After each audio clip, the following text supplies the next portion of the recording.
Today we'll discuss about all the important questions that have been asked in NEET 2025 biology. So we have the question paper in the code of 46. So let's dive into the question. This is the first question. This is a question from biotechnology, principle and processes. Okay. So here are two statements and we have to basically choose the most appropriate answer from the options given below, whether the both statements are correct or incorrect, or which one is correct and which one is incorrect.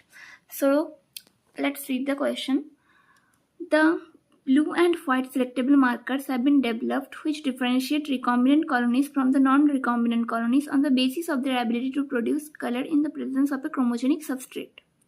So this para has come from the chapter Biotechnology, Principle and Processes, and here we have the NCERT. Okay.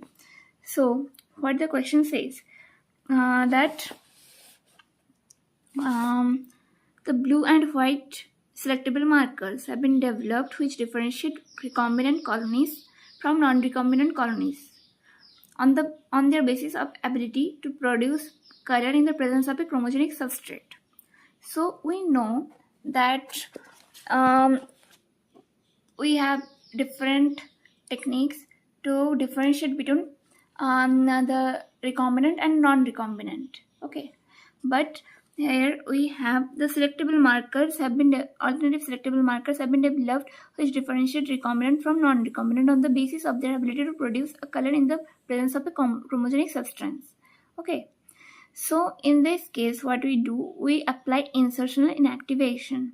So when the recombinant DNA is inserted within the coding sequence of an enzyme, okay, this results into inactivation of the gene for synthesis of this enzyme, which is referred to insertional inactivation. Okay, so the presence of a chromogenic substrate basically gives blue colored colonies if the plasmid in the bacteria does not have an insert. Okay, so when there is no insert, the presence of chromogenic substrate gives blue colored colonies. But when there is insert, presence of inserts result into insertional inactivation of the beta-galactosidase gene, and the colonies do not produce any color, that is colorless, that is also white. So let's see what the question says. The blue colored colonies have DNA insert in the plasmid and they are identified as recombinant colonies, which is wrong. Okay, because the blue colored colonies does not have a DNA insert. That is why they are blue. Okay, and they are not identified as recombinant colonies. They are non-recombinant ones. So this is a wrong statement. And then we have statement 2. The colonies without blue color have DNA insert in the plasmid. Okay, so yes, this is what we have read. The colonies without blue color have DNA insert and are identified as recombinant colonies. Okay, so this statement is true.